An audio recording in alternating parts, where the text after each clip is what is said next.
Welcome back to another episode of Say What Needs to Be Said. I'm your number one host, Asante, Mr. Pick Six Samuel, two-time Super Bowl champion, Pro Bowler, all-pro record-breaking cornerback, and the last cornerback to intercept 50 interceptions during the 16-game season era. Yeah, clap it up. Monday Night Vibes, baby. We got a lot to discuss. A lot is going on, and things are hot on the market in the headlines. Headlines is going crazy because there's a big trade that just went down. Now, let me bring on my co-host, 2-3 Drees in the building. What's up? How we doing, man? He's back, and we ready to chop it up, man. Tonight, man, yes, how sir. you doing? Tonight, we are talking about the Colorado Buffaloes Coach Prime and the Big 12 season coming up. We're going to talk, and we have to talk about Shedeur Sanders, the politics of the game, the trade. What does that do for Shedeur Sanders, and where does that put him on the depth chart? And then also we have to talk about Micah Parsons and the disrespect that is going on with Micah Parsons and the Dallas Cowboys and his teammates, so on and so forth. So clap it up, Monday Night Vibes, man. Tune in. Y'all talk to us, I talk, we talk back. And overall player rating, shout out to you in the chat, man. You let it be known that the trade has went down, man. Shout out to Pick Up the Sword and Will, it's too long for me. Shout out to my bro, Rick, the vegan barber in the chat, Bruce Lee, and everybody else, man. Y'all talk to us, we talk back, man. So how y'all doing tonight? So let's get into it. Let's get into this. All eyes are on Coach Prime and the Colorado Buffaloes. Former NFL player Joey Galloway sends warning to Colorado Buffalo football coach Prime on life without Shedeur Sanders and Travis Hunter. All eyes is on Coach Prime this season, man. All eyes is on Coach Prime. What do y'all think the Colorado Buffaloes records will end up being this season? Will they have a winning record like they did last season without some of those key players that went to the NFL? I think they're going to do an awesome job, man. But this season will be a challenging season. It's the same thing they were saying about Shedeur. What Shedeur gonna do without his dad, man? It's the same way both ways. Like they want to see what they're gonna do without each other. But exactly. I feel like Coach Prime had time to build up that team to the way he liked. Like when he first got there, he brought his son and a few players, but it's been different. It's his third year. He able to recruit exactly the nucleus that he wants. So I feel like, it's more so the players that he wanted than the people that he had to have on his team. So I feel like they're gonna still produce. Of course, Coach Prime knows what he's doing. He gained some experience. He had 2-3 years of experience and understand what he needs to accomplish to be a winner or competitive in the Big 12 and to finally get you a Big 12 championship. But with all that being said, this season will be the most challenging season yet for Coach Prime, being that this is his first season without Shedeur Sanders and a few other players, and Shedeur Sanders being the quarterback. That's the most important position of them all. And then also, man, Coach Prime produced a Heisman Trophy out of the Big 12 in only 2-3 seasons at Colorado. So that's a big deal. He has players to replace, some key players to replace, But like I said, Coach Prime has gained a lot of experience since joining the college ranks as the head coach of the Colorado Buffaloes, and when he got that experience at Jackson State as well. So who knows, man? I'm rooting for Coach Prime. I think this may be the year Colorado Buffaloes win the Big 12 championship. I think Coach Prime can do it, right? I think everyone is looking at his son and Travis Hunter as a step back for Coach Prime, but not necessarily. That might not necessarily be the case, And I think Colorado needs to go out there and make a huge statement so everyone can see Coach Prime is the real deal. Go out there and make a huge statement. The critics don't think Coach Prime can get the job done without Shedeur and without Travis Hunter. Right? And Joey Galloway is the prime suspect. So he says, Colorado Buffaloes coach Deion Sanders has claimed the 2025 team is even better than his 2024 roster, which sent Heisman Trophy winner Travis Hunter to the top 2 of the NFL draft and had a legitimate household name in Shedeur Sanders. That's how the article started. Now, this is where Joey Galloway comes in at. ESPN, Joey Galloway believes Coach Prime is full of bull jump for saying that. Galloway predicted a step back for the Buffs this coming season. He lost the best player in college football in Travis Hunter. He lost his starting quarterback. There's going to be a step back. You got to win the games you are supposed to win and then be competitive in the others. So that's what analyst Joey Galloway had to say. But like we were speaking about earlier, Dries, I don't see a problem with Coach Prime replacing any player, right? He signed five-star quarterback Juju Lewis, and he added a senior quarterback with experience, Caden Salter. They said I said Jaden last time. Caden Salter, you know. He's a senior from the University of Liberty. He's a dual threat, and he can get the job done. He has experience and a five-star talent, right? Along with that, Coach Prime also added Marshall Faulk to the coaching staff to help improve with a lack of running game, which is a plus because Coach wants to play physical football this season by incorporating a run-first system. And I think that is the right steps Coach Prime needs to head into to be successful in the Big 12.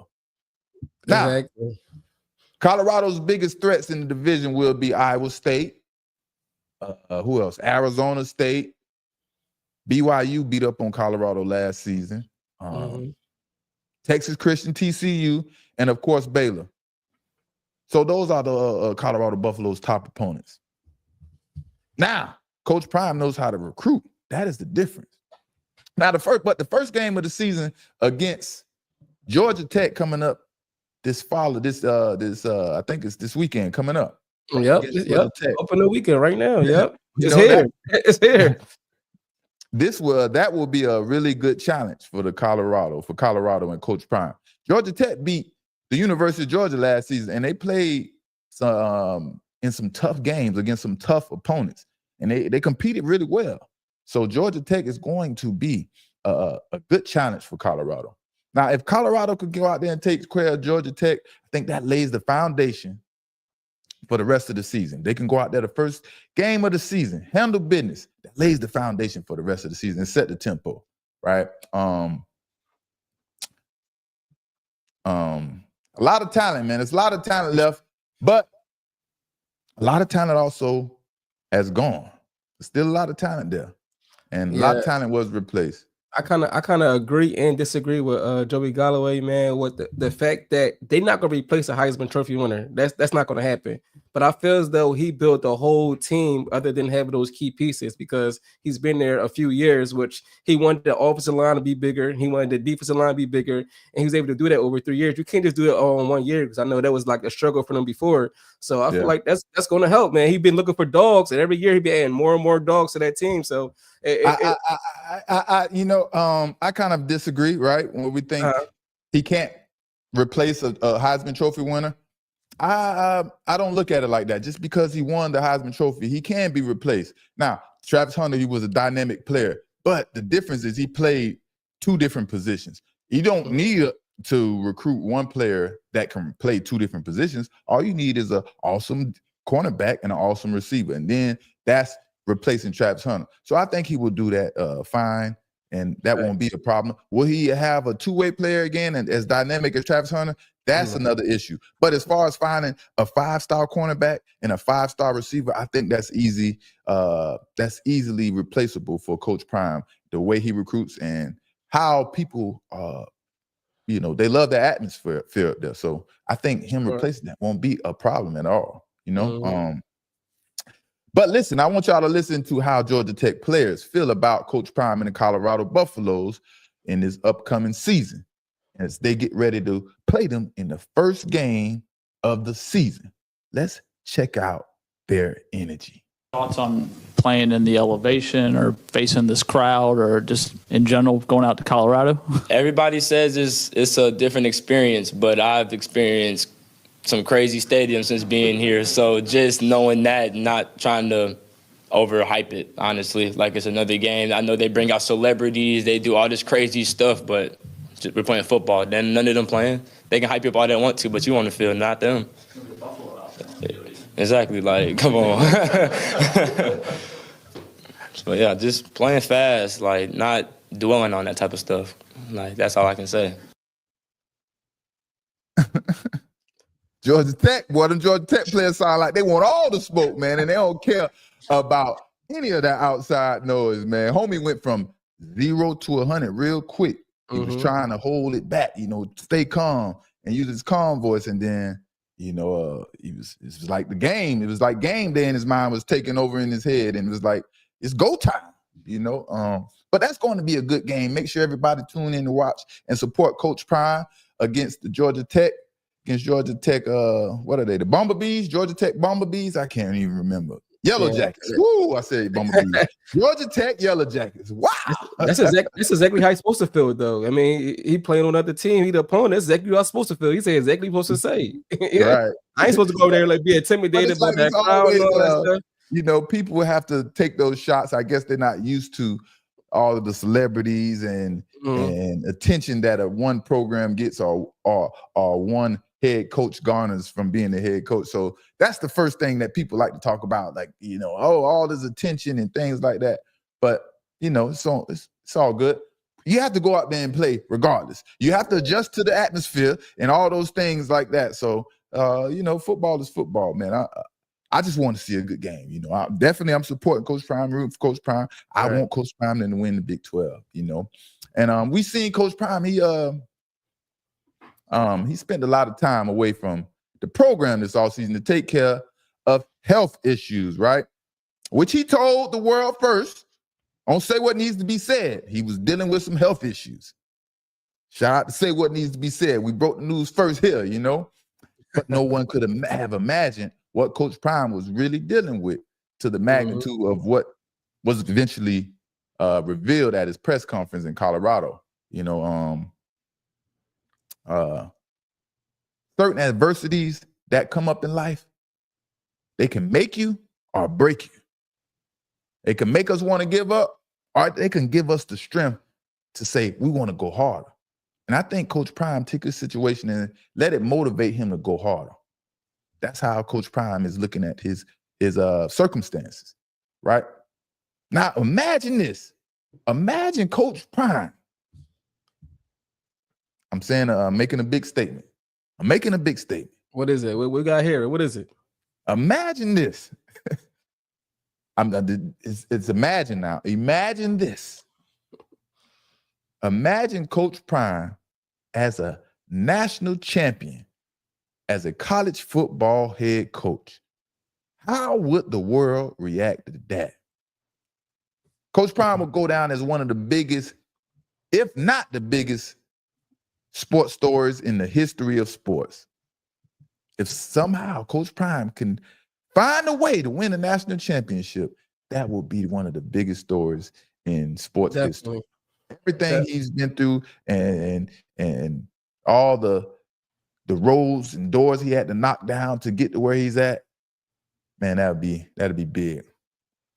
But I see already, man, coaches making sure his team is focusing on the little things to instill that discipline.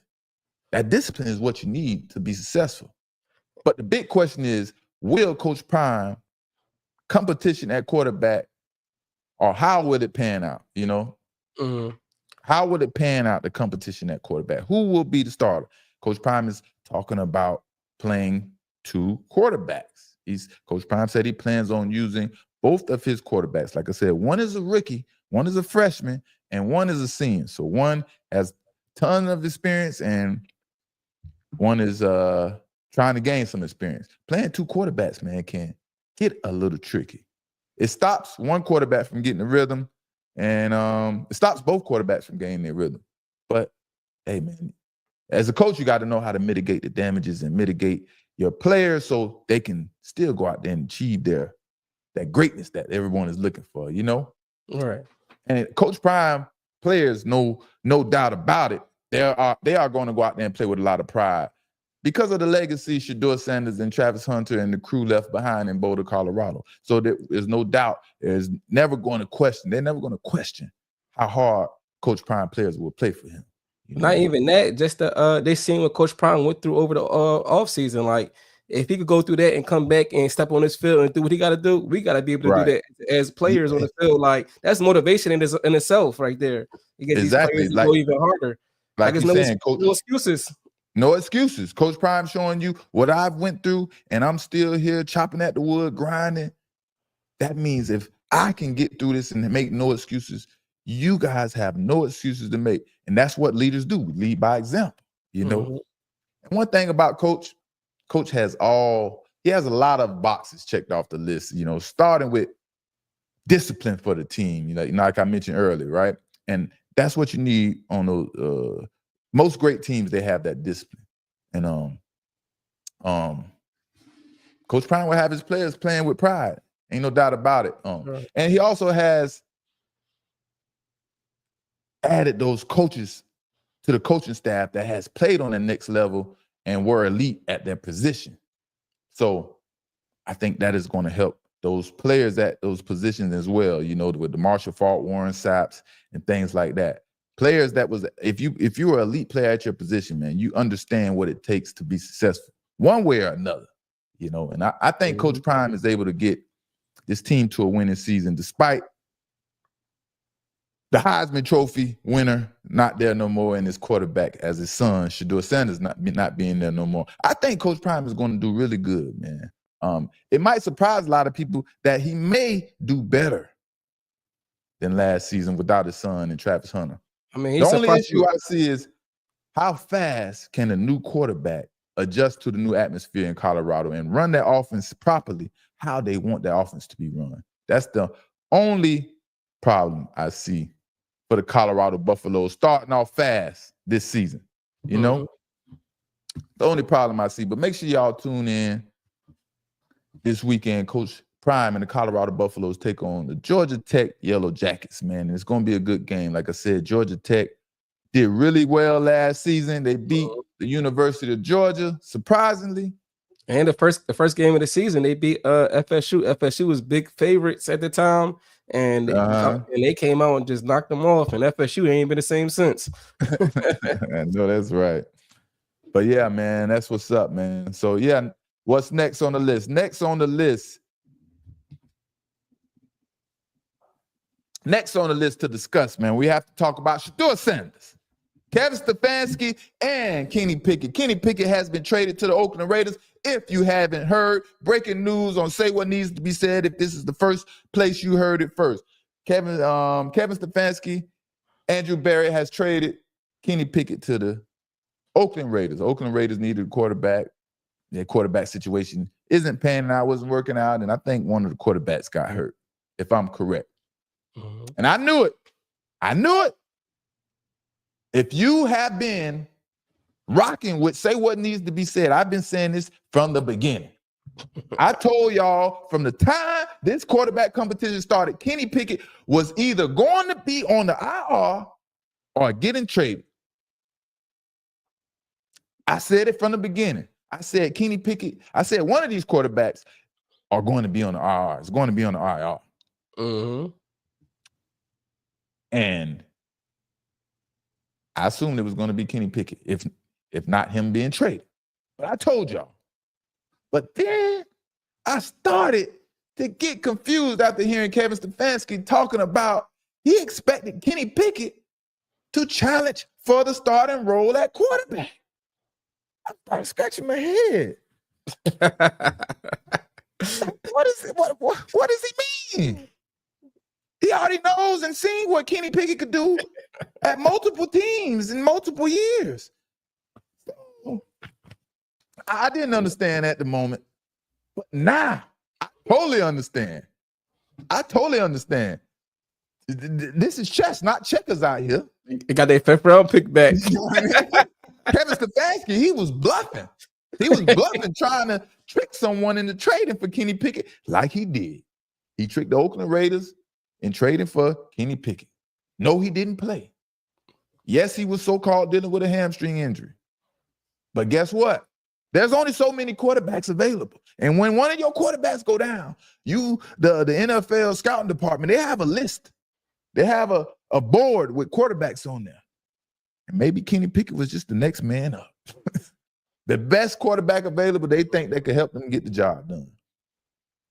You know, Kenny Pickett been in the way, man, this whole time for Shedeur Sanders and Dylan Gabriel. This whole time, Kenny Pickett has simply just been in the way.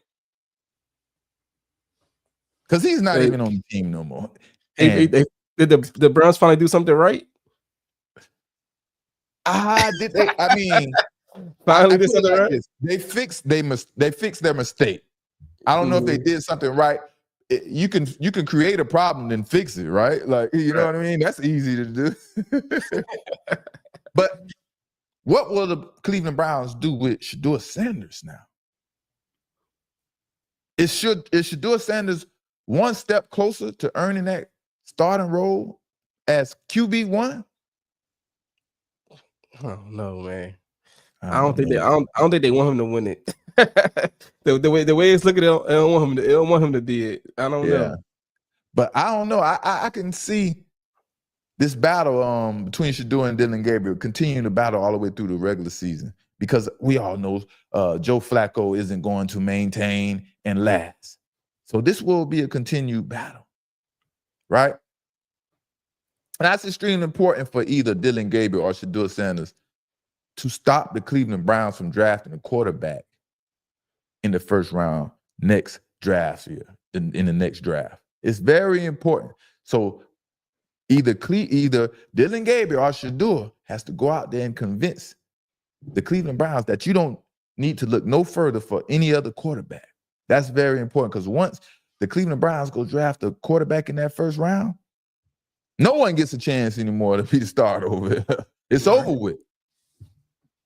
Now, the politics. And as we all know, the Cleveland Browns created a big mess drafting 2 quarterbacks and signing 2 more. This is a big mess.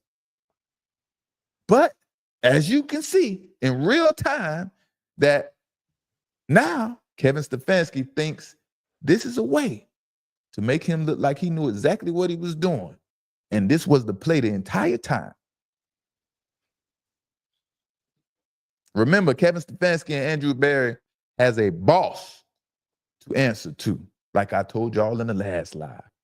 They have a boss to impress and someone to answer to keep them checks rolling in.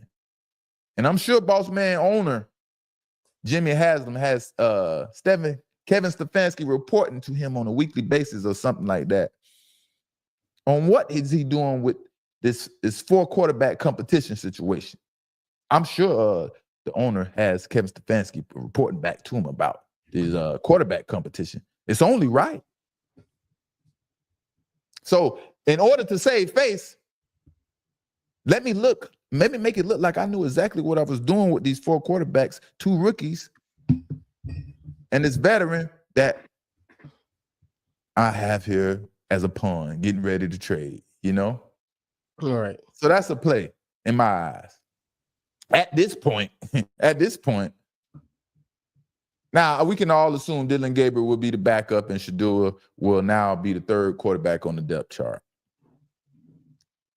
Kevin Stefanski did say in the interview that the Browns do concentrate on the development of their younger players. They do? That's what he did. It's what he said in the interview. Okay. So he did say that. And the Kenny Pickett trade kind of confirms that statement. So we have to give a little credit to Kevin Stefanski right there. Mm-hmm.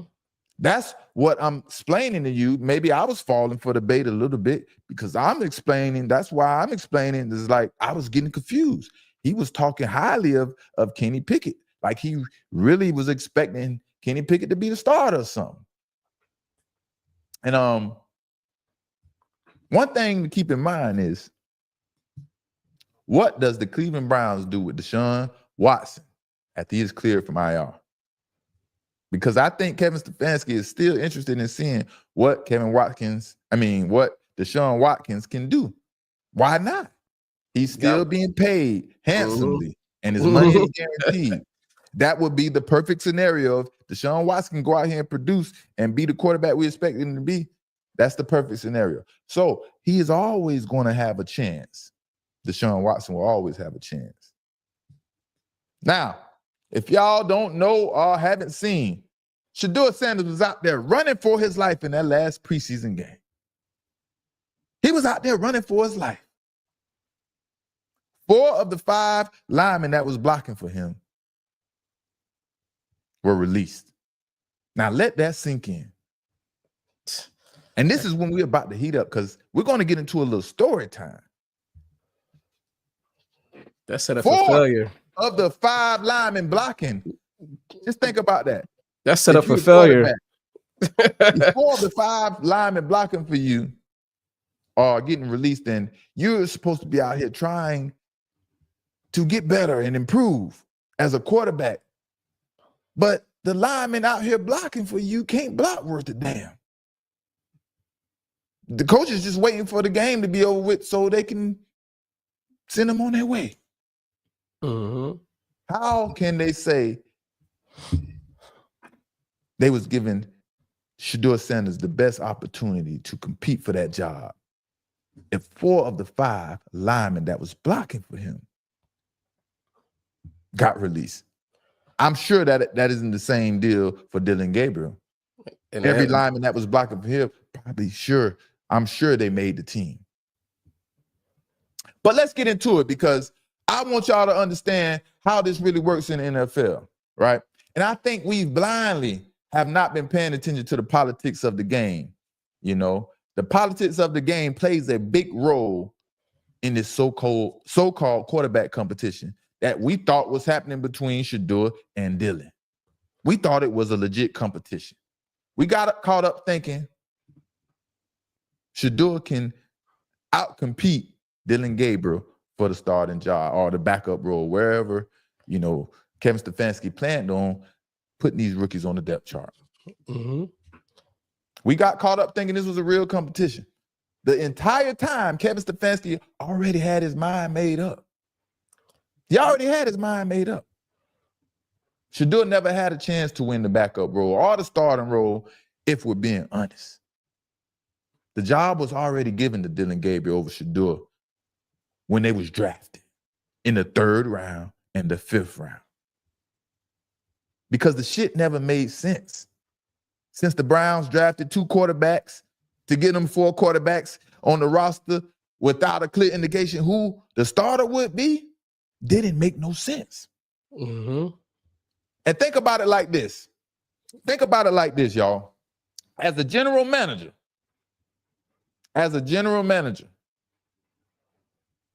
the operator of a business, the decision maker of a business, the general manager, their job is to bring in the best talent to the team or the job to help the team get victories, right?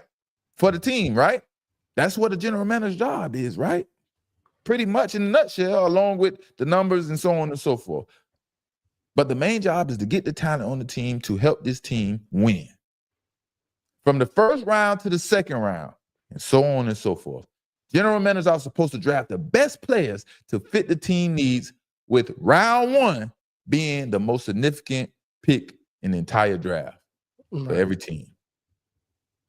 So, if the general manager drafts 2 quarterbacks or 2 players at the same position, but the one player is paid much less than the player drafted ahead of him, performs better, someone looks like they're not doing their job. Make sure y'all understand that. If the player drafted behind the player that they drafted first, who makes much less money than the player drafted ahead of him, he does a better job. Someone doesn't look like they know what they're doing. Man, this whole preseason, just looking at it hindsight, man, that's how I think it went down, right? They let Shedeur start the first games like, all right, y'all want to see him so bad? Go ahead, Shedeur. He come out there, do a great job. Then the second game, they're like, oh, you're not going to play second game. Then the Right. third game come, oh, y'all want to see him again so bad? We put him out there, but we put him out there with some players that we know that's blocking for that. We know that's going to make the team. And then make him look bad again. Like that was a big headline. Shedeur got sacked 4 times and had no completions because they put him out there with a bunch of players they know not going to make the team. So the whole time, like looking at the hindsight, they never gave him a fair shot. Yeah, you missed a couple shows, and that's what we touched on and things like that. That first game, if you didn't see the live or didn't understand what was going on, that first game, they just threw him out there. No game plan, no recognition of the opponents. They just threw him out there. I don't think they expected him to do that well, but he surprised them and surprised the whole Cleveland nation, right? And then that brought more pressure and attention to the Cleveland Browns and their quarterback situation because they didn't expect that, you know? So as I was talking, right, I was talking about the general managers, right? Mm-hmm. I was talking about if a general manager draft 2 players at the same position, but the one player who is paid much less than the player drafted ahead of him performs better, that makes the general manager look bad or make him look like he isn't doing his job. So my question is, why would Kevin Stefanski and Andrew Berry put Shedeur in a position to be able to show Dylan Gabriel up, right? If Dylan Gabriel is the 3rd round pick, Shedeur Sanders is the 5th round pick, why would they ever put Shedeur Sanders in a position to show Dylan Gabriel up? What sense would that make to have the boss man looking at them crazy and starting to question their decision making? It was already set in stone, man. It was already set in stone that Dylan Gabriel would be ahead of Shedeur Sanders on the depth chart through the draft, when the draft took place.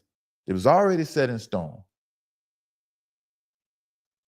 All right, now story time. Let me give y'all a little story time. Let me hit the water. Let me sip on the drink, man. Shout out to JT. Nothing but the truth. All right, little story time. Let me tell y'all. Man, if y'all don't know, man, me and Shedeur Sanders pretty much was going through the same exact thing as far as football and competition for a position on a football team. I had a direct correlation to this Dylan Gabriel and Shedeur Sanders competition back when I was drafted to the New England Patriots. I was drafted in the 4th round, but the Patriots also drafted another cornerback in the 2nd round by the name of Eugene Wilson. We called him Geno, out of the University of Illinois. And he was drafted in the same draft class as myself. That was my dog, my homie, my role partner. You know what I mean? We did pretty much everything together. You know, when you're rookies, you stick together. And don't get it twisted. He was a player. He was a playmaker like myself. And yeah, he was a dog. He set records in the at the University of Illinois for pass breakups or something like that. He used to 3 years or something like that. He was averaging 16 and 20 pass breakups a year. He was off the chain. He used to get his hands on the ball consistently, like myself. Like I said, he was a dog. But your boy, Mr. Pick Six, I was just on another level when it came to getting that ball. I was just on another level, right? Now, here's a picture of Eugene Wilson back in the days when we played for the Patriots. Look at my dog back in the day, so you understand who I'm talking about, man. Eugene Wilson. He was the 2nd round pick for the New England Patriots in the 2003 NFL draft, and I was the 4th round pick. He was expected to come in and contribute right away, as he did, right? Here go me and Eugene Wilson right there. Him making a play, he intercepted the pass. I don't know who we're playing against, but you can see your boy is explosive. I got hops. We up there celebrating. If you don't notice anything in this picture, understand that Mr. Pick Six got hops. I can get up there. Make sure you understand that. These pictures bring back memories, man. Mm-hmm. Memories, man. We had fun out there playing ball, right? Now, in practice and the preseason games, I definitely outplayed Geno. That's why I say Eugene Wilson. That's what we call him. Even Coach Belichick went on TV during the preseason game interview to talk about how many times I intercepted the football during training camp. Coach Belichick, I guess he had never seen anything like that, and he was impressed. He was impressed. But do you think I had a chance to out-compete Eugene Wilson for a position on the depth chart, being that he was the second-round pick? No way. There was nothing I can do to beat him in the competition. There was nothing I can do. No matter how good I played, he was going to be ahead of me on the depth chart. That's how it was. My signing bonus was barely $300,000, and Eugene Wilson signing bonus was in the millions. So you get the picture. The players that make the most are the ones that's going to get on the field. I started almost every practice at cornerback in training camp, and really, really thought I had a chance to win a starting job as a rookie. I really believe that in my heart because I'm coming from college where the players with the most production wins the job. All right. There's a production chart. And when I got to New England, as a rookie, Ty Law didn't practice not one day in training camp. Not one day. I'm so confused. I'm trying to learn and understand what's happening. Ty Law is sitting over there on a knee every day. He has a contract dispute, but I don't know nothing about a contract dispute at this point in my life. And all I can see is like, all right, well, I'm finna take his stuff and I'm going to be the starting cornerback. You can sit over there all you want. I'm gonna keep snapping and I'm gonna start. That was my mindset. I didn't understand the politics of the game. Right? Ty Law wasn't worried about nothing. I could intercept 10 passes in one practice. It didn't matter because he knew. But I didn't. 2 weeks before the first regular season of the game. I mean, did I say of the game? 2 weeks before the first regular season game. Yeah, 2 weeks before the first regular season game, our defensive coordinator, Coach Romeo Cornell, we call him Coach Rat, he announced the starters. Obviously, I'm waiting for my name to be called because I think I'm going to be the starter. And he named Ty Law and Tyrone Poole with Eugene Wilson as the starting nickelback. And where did y'all think I landed at? What comes after nickelback? Y'all say it with me. Dime back. So I was the dime, he was the nickel, then they had 2 starters. So I come in the game when it's 4 receivers and we bring in 4 cornerbacks. Now, despite what I did in training camp and all those things, it didn't matter. That's where I was drafted at. So as a dime back in the first game, or I think we only played 1 game. You know, I got about 10 plays, 10 to 12 plays, and they grade those plays. And yeah. Now let me tell you when things change. This is when things change. That first game of the season came, and we got our ass kicked by the Buffalo Bills. Coach Belichick was furious. We had just traded Lawyer Malloy over there. He had the stadium rocking. He was a patriot, a diehard patriot. The fans loved him. And no one agreed with that trade. So he had the Buffalo Bills take it out on us. They kicked our butt. It's like 31-10 or something like that. Coach Belichick started cutting folks left and right and making changes at the same time. Now, this is my first interaction in the NFL. I don't understand what is happening. I was super scared. That I was going to be next and he was going to cut me. Oh, so you had the fear of being cut. I had the fear of being cut because my defensive back coach at the time, Eric Mangini, he was the one putting fear in us young guys, telling us we better do every little thing right or we're going to get cut. It was a scary environment, man. It was a scary environment to be in after that first game. It was definitely scary. Then we had our team meeting where Belichick announces the roster moves. All the roster moves that's happening for the week or that day for the team, right? Who's left, who got cut, released, and who's coming in.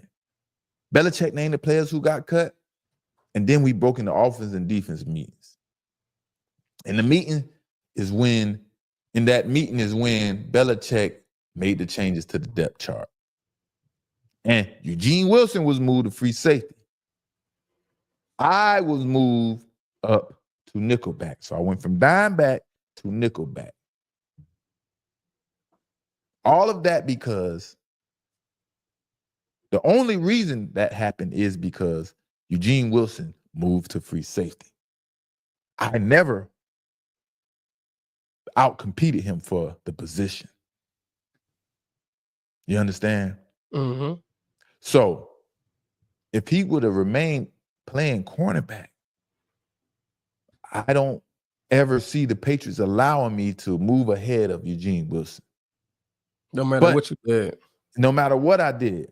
But at the end of the day, when that opportunity arises, you have to take full advantage and seize the moment.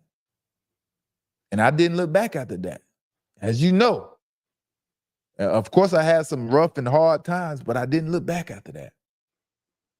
Now, I'm giving you a direct assessment of how the NFL politics work, right? If Eugene Wilson would have continued to play cornerback, things wouldn't have worked out the way it did for me.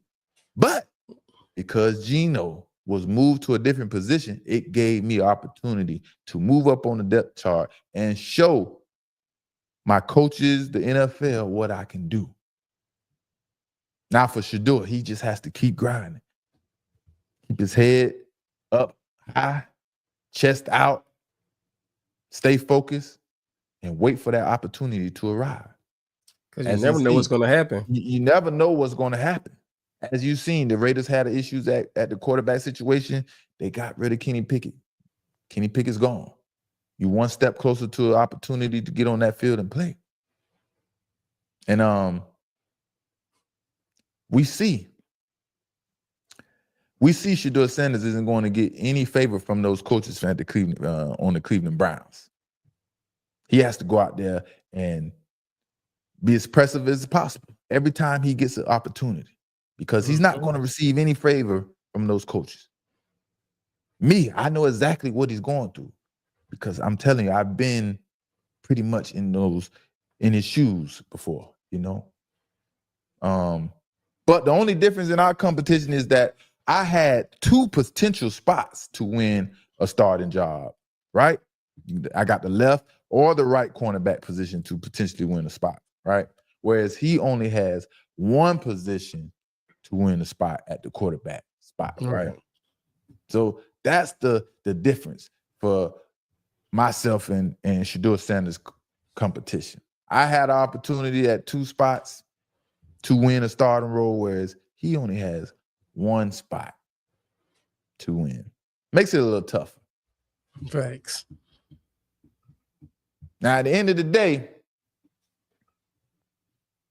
after everything we just talked about, the politics in the NFL, Shedeur Sanders being a 5th-round pick and Dillon Gabriel being a 3rd-round pick, are the Cleveland Browns going to give Shedeur Sanders an opportunity to move up on the depth chart, outcompete Dillon Gabriel to be the starter, so on and so forth? And I have to backtrack now, right? Now that we see things hindsight is always 20/20, right? Got to get better foresight. And I complain about snatching Dillon Gabriel out of the game and not letting him come back in the 3rd quarter after halftime to see how he handles halftime adjustments and see how he goes out there and execute.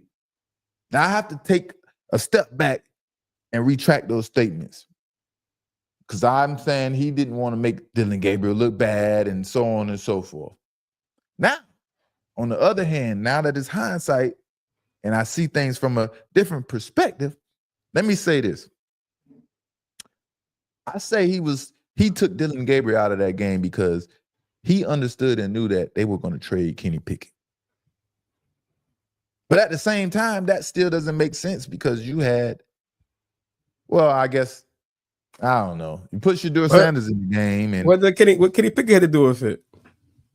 because he knew he was trading Kenny Pickett. Mm-hmm. So I don't want to get Dylan Gabriel hurt. I'm going to snatch him out of the game. I'm not going to play him too long in this preseason because if I play him too long, something happens to him. Now I'm forced to keep Kenny Pickett. So I can't say what was 100% going on, but I have to kind of backtrack because maybe he was trying to save Dylan Gabriel because he knew the whole time that he was going to trade Kenny Pickett. But a lot of things the Cleveland Browns do just don't make any sense. We complained about Shedeur Sanders. We want to see Shedeur Sanders operate the 2-minute drill. And then they put Tyler Huntley, shout out to Tyler Huntley from the crib, you know what I mean? They called him Snoop, right? But you put Tyler Huntley in to run the 2-minute drill just to cut him. Now, I got to call you out. Same time, Kevin Stefanski being a hypocrite, talking about he concentrates on the development of his younger players. That was a perfect opportunity to continue to develop a young player and give him the opportunity to run the 2-minute drill, but you gave it to someone that you knew and understood will not be on the team. That was a waste of 2 minutes. That was a waste of 2-minute drill. We call it, that's the waste of reps, right? It's like you going and you taking practice reps and you just wasting your time. That was a total waste of reps for any one out there that was on that unit that made the team. You know, it's like I'm playing with someone that's not going to be on the team. When I had a chance to play with someone as like Shedeur Sanders, that's going to be on the team. So many things that the Cleveland Browns do, Kevin Stefanski and the crew does that continues to be confusing, very confusing. They did get rid of Kenny Pickett. I did predict that. I saw that coming. No one's ending up on the IR. And understand, like I said, it's a game of chess, not checkers. Understand, you've seen Kevin Stefanski come up to that podium plenty times, say it loud and proud. 4 quarterbacks is not a problem. We got 4 quarterbacks, so on and so forth. You had to keep that trade value high for Kenny Pickett. You understand? You had to do that. Had to. Definitely can't trade Joe Flacco. Can't trade Joe Flacco. You won't get nothing for Joey Flacco, man. You ain't getting nothing for Joe Flacco. So shout out to the Cleveland Browns and Shedeur Sanders and things like that, man. They're making moves, getting it going, doing what they need to do. Shedeur Sanders, we still rooting for you. Hey, man, more announcements coming soon, so they're going to tell us and keep us up to date with the quarterback situation. Everybody assumes Dylan Gabriel is going to be the backup quarterback, which is fair, which is typical and fair. Now, the Dallas Cowboys, you Dallas Cowboy fans, we Cowboy haters over here. We got to talk about y'all team and how the things that happen outside of football practice and things like that continues to affect y'all team and y'all environment and be a distraction because no one can be a leader for the Dallas Cowboys because they got Jerry Jones there, and Jerry Jones will continue to cause confusion. You know what I mean? But that's what he like. No, who do you think will give in first out of Micah Parsons and Jerry Jones in the contract dispute? Who do you think will give in first? Will Micah Parsons hold out and continue to hold out until the last minute? Or will Jerry Jones give in and just break the bank on Micah Parsons? But I tell you what, Jerry Jones sounds real desperate to have Micah Parsons back on that field for the first game. The way he's going on this media tour. He's going on a media tour talking about Micah Parsons everywhere he goes. So that shows a sign of Jerry Jones being desperate in my eyes. Desperate? I don't know about that. Yeah. Yes, you're talking he just like that. He like this. Like this gets him going. This gets his blood flowing. This makes him up. He's like, yes, this is an awesome opportunity to bring a lot of attention to the Dallas Cowboys. It will make the value of my team continue to go up. Exactly. I feel like it's more of that than desperate for Micah Parsons. He did an interview Jerry Jones did an interview with Michael Irvin, Stephen A. Smith, and some other people. I mean, and every time the beat reporters, the beat writers on the team, every time he gets in front of the mic, he wants to bring up. He was just in front of Micah Parsons' mama talking about why you not on the field because she had on this jersey. It's like everywhere he goes, Micah Parsons is on his mind. Now, I can see Micah Parsons giving in like the first game. At most, I could see him missing like 1 or 2 games. But I could see him giving in after the first game, right? At the very most, 2 games he'll hold out. So you don't think he'll get a new contract this year? Maybe, I don't know. You just never know because you never know how much he's asking for. Sometimes you can ask for too much money and that can, you can negotiate yourself right out of a contract. Mm-hmm. But the only players that hold out the whole entire time are the players with full-blown CTE. Only the players with full-blown CTE hold out the entire time and get fined like crazy. That's the only players I really seen hold out like that. Terry McLaurin, he came back early and got his deal done. I'm not going to name no names, but you think about recent players that held out. And you tell me, do you think they have full-blown CTE by their actions and what they did? Because those are the only players that will get fined like crazy and say, forget that money. And then when you're a businessman like Jerry Jones is, you don't want to be the fall guy for messing up the market. Because there's a market, like I say, in everything. So Jerry Jones doesn't want to give in and pay Micah Parsons more money than the market accounts for, because if he did, he would seem like an awful general manager to his buddy old pals around the NFL. See how that goes? Yeah. So he has a certain number that he will pay, but he won't go over that number because he understands that will tear the market up. I mean, the past 2 years he signed Dak the game week and CD Lamb game week. So exactly. It's about to be game week, so like it's about that time. It's about to be game week. Get ready to get paid, Micah, baby. Micah, baby, hey, man. The way Jerry Jones does things, man, is just weird and uncharacteristic of owners. But Jerry Jones, you can't say too much. He has the number one team in America's number one team, and he built that team from damn near scratch. Got his Netflix documentary, man. It's going good. He get his money. He loves it. But I tell you what, man, if they don't fix this, they're going to have some real issues. The Micah Parsons disrespect laying down, man, while the game is going on, can't be tolerated. This can't be tolerated. I'm going to tell you now, I don't care if it's a preseason game, a scrimmage, or whatever. Micah Parsons laying down like that during the preseason game cannot be tolerated. That's disrespectful on so many levels. Now, if head coach Brian Schottenheimer doesn't handle this situation with aggression, Micah Parsons will be a cancer to this team if he doesn't get paid. Straight up. If he doesn't get paid the way he's acting, he's going to intentionally be a cancer to this team. Star players wanting to get paid and hit with resistance are like toddler brats. Like toddler brats. We feel so entitled to a new contract, we damn near are willing to embarrass ourselves to try and prove a point. We feel so entitled. We act like little brats, man, when it's time to get paid. Like, why they doing me like that? What did I do? I put it all on the line. I ain't talking to you no more. I ain't coming to practice. Because we feel like we deserve that, man. We entitled to that money,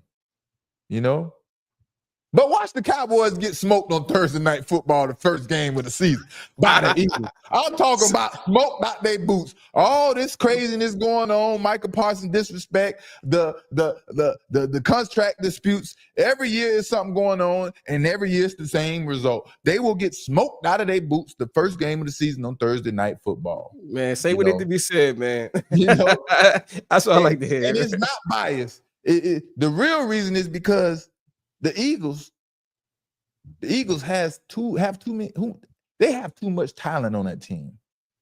The Eagles have too much talent on that team. And the Dallas Cowboys team, they have too many entitled superstars with high expectations for themselves. Now, make sure you heard me correctly when I said themselves and not the team. Dallas Cowboys have too many entitled superstars with high expectations on that team for themselves. Themselves. That makes And sense. not the team. Superstars 9 times out of 10 are selfish players. Superstars don't play a role. They're only looking for personal stats and padding them stats to get to that bag. And I say Jerry should do the unconventional thing. You know what the unconventional thing is, Dries? What's that? Trade Micah Parsons. Yeah, I said it. I mean, that's what he want. Jerry Jones, he don't want to be traded. He just talking. We all. You don't think so? Jerry Jones should trade Micah Parsons. Trust me. Trust me, the team will be much better in the future after using those draft picks that they can get from trading Micah Parsons. Trade Micah Parsons and get you 3 first-rounders, 2 second-rounders, and whatever else you can get. Mm-hmm. Because I hope Jerry Jones doesn't have high expectations for this team, anything like that, winning a Super Bowl, playoffs, etc. I mean, because this season, it's going to be hard for the Cowboys to do anything in this division when it comes to the Commanders and the Eagles. The Commanders, the Washington Commanders might be more dangerous than the Eagles this season. Whoa. Slow down. With the elite skills. Let's slow down. Jaden Daniels.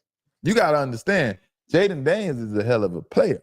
Let me tell you something you probably didn't realize. Okay, talk to me. You know, when A.J. Brown, Jalen Hurts, Saquon Barkley, and Devontae Smith played in the same game, they haven't lost yet? That's a good stat. I forgot. I'm sorry. Dallas Goedert. When they all played in the same game, they haven't lost yet. A.J. Brown, Devontae Smith, Jalen Jalen Hurts, Barkley, and who? Jalen Hurts. Jalen Hurts and Dallas Goedert. When they all was healthy and they played, they haven't lost a game yet. So the 5 horsemen, when the 5 horsemen in the game, the Eagles haven't lost yet. They lost to the Buccaneers. A.J. Brown, Devontae Smith didn't play. They lost to Washington. Jalen Hurts didn't play. That's they lost. They lost to the Falcons. A.J. Brown didn't play. They 3 losses. They ain't had the 5 horsemen. That's what you're going to call them. The 5 horsemen. If the 5 horsemen in the game, they ain't lose yet. I'm just saying. But you can't. I mean, at the same time, you can't guarantee that. Right, you can't guarantee that. But Jaden Daniels, like the reason I'm saying Dallas Cowboys has to watch out for this division and not just the Eagles, they have to watch out for the Commanders is because the elite skills that Jaden Daniels play with. Jaden Daniels was elite last season. Mm-hmm. And if somehow Jaden Daniels can build off of last season and he hasn't hit that peak, he hasn't peaked out, man, it would be tough for the Eagles, to win the division. Sure. They barely beat the Eagles barely beat the Commanders last year in 2 games. They were real close games. So, I mean, if somehow, some way Jaden Daniels figure out how to continue to get better and he didn't peak out, it's going to get real scary over there. It's going to get real scary over there. It's them fourth downs. They go for it on 4th down and he convert. Yeah, he converts, man. He convert the 4th downs. They kills me every time. Yeah. But the Eagles are the most talented team in the NFL, man, in football, hands down. So if Dallas wants to compete with that, they need to do better in the draft. So exactly what I said. Trade Micah Parsons and do better in the draft.